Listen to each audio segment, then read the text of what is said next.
किसी ने क्या खूब कहा है, दरिया बनकर किसी को डुबाने से बेहतर है जरिया बनकर किसी को बचाया जाए। मत जियो उसके लिए जो दुनिया के लिए खूबसूरत है, जियो उसके लिए जो तुम्हारी दुनिया खूबसूरत बनाए।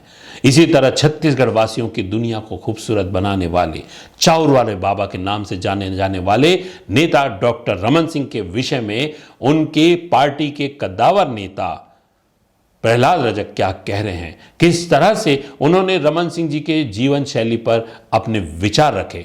हमारे विशेष संवाददाता से बात करते उन्होंने क्या कहा, आइए देखते हैं क्या कह रहे हैं भारतीय जनता पार्टी के वरिष्ठ नेता रायपुर ग्रामीण प्रभारी प्रहलाद रजक।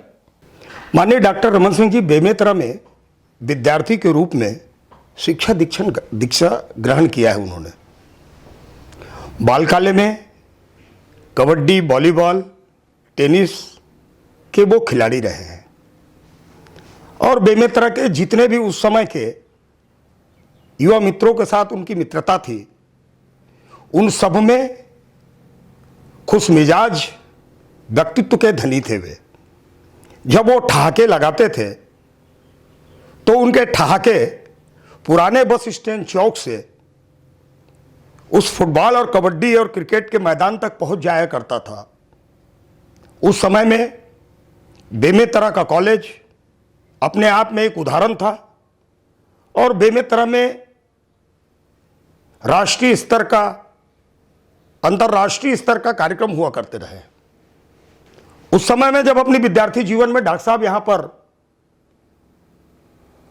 अपने मित्रों के साथ जब कभी भी कोई भी बात करते थे तो बेबाक अंदाजों से बात करते रहे और उनके ठहाके के विषय में मैंने आपको बताया ही है।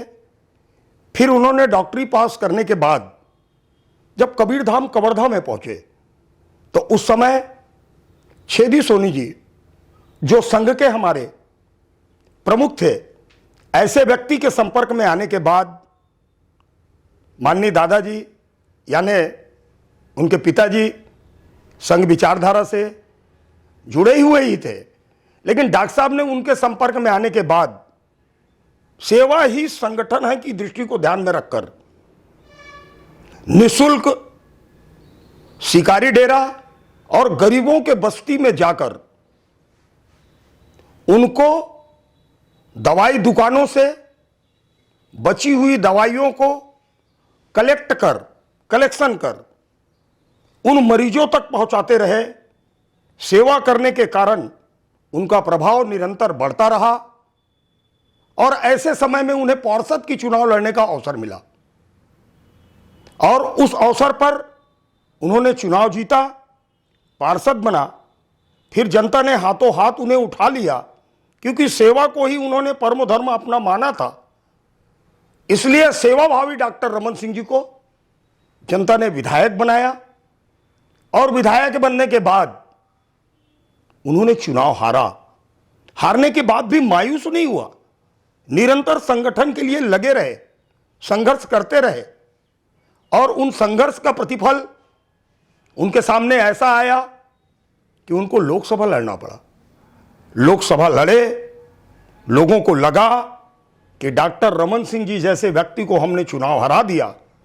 कवर्धा ही नहीं बल्कि उस समय का जिला राजनांदगांव जिला कि आम जनमानस ने हाथों हाथ उठाया और जो इस प्रदेश के मुख्यमंत्री रहे माननीय मोतीलाल जी वोरा, ऐसे व्यक्ति को चुनाव हराया।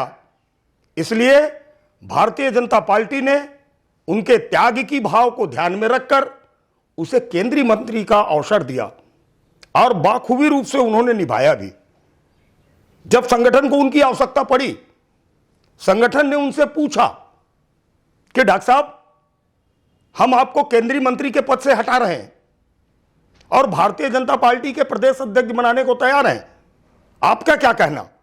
तो डॉक्टर साहब ने जिस तरह उनका मिजाज रहा है उसी मिजाज पर उन्होंने कहा कि आप केंद्रीय मंत्री के पद छोड़ने के बाद आप तो प्रदेश अध्यक्ष की बात रख रहे हैं, अगर आप वार्ड अध्यक्ष बनने की भी निर्देश करेगा संगठन तो मैं वह कार्य करने के लिए भी तैयार हूं। केंद्रीय मंत्री के पद को तत्काल संगठन हित में, जनहित में, संगठन हित में ध्यान में रखते हुए मैं त्यागपत्र लिखता हूं। फिर संगठन ने उन्हें कहा कि जब आवश्यकता पड़ेगा तब हम ले लेंगे। ऐसा सौभाग्य हुआ, पार्टी ने, दल ने, संगठन ने, माननीय ठाकरे जी ने, माननीय लखीराम अग्रवाल जी ने उनसे यह बात पूछा, उस प्रश्न के उत्तर पर खरा उतरे। इस कारण से प्रदेश अध्यक्ष भी रहा और केंद्रीय मंत्री भी रहा, और निश्चित तौर पर उनके नेतृत्व में प्रदेश अध्यक्ष के पद में होते हुए उन्होंने भारतीय जनता पार्टी को प्रथम बार सरकार में लाने की भूमिका जो निभाया, इसके चलते उस समय के चुने गए हुए जनप्रतिनिधि विधायक गणों ने निर्णय लिया कि जिनके नेतृत्व में हमने चुनाव जीता है उनको ही क्यों ना मुख्यमंत्री बनाया जाए, और उस निर्णय को पालन भारतीय जनता पार्टी के संगठन ने किया। जिनके कार्यकाल में छत्तीसगढ़ ने लगातार विकास किया है, जिनके कार्यकाल को कभी भुलाया नहीं जा सकता, ऐसे ही नेतृत्व के धनी, ऐसे ही व्यक्तित्व के धनी डॉक्टर रमन सिंह के विषय में उनके सबसे चहेते भारतीय जनता पार्टी के वरिष्ठ नेता प्रहलाद रजक कह रहे थे। आपने सुना। हमारी ये कोशिश होगी कि हम आपके पसंदीदा नेताओं के विषय में भी इसी तरह की जानकारी समय समय पर लाए। हमारे इस चैनल में बने रहने के लिए हमारे इस चैनल को लाइक करें, शेयर करें, सब्सक्राइब करें। नमस्कार।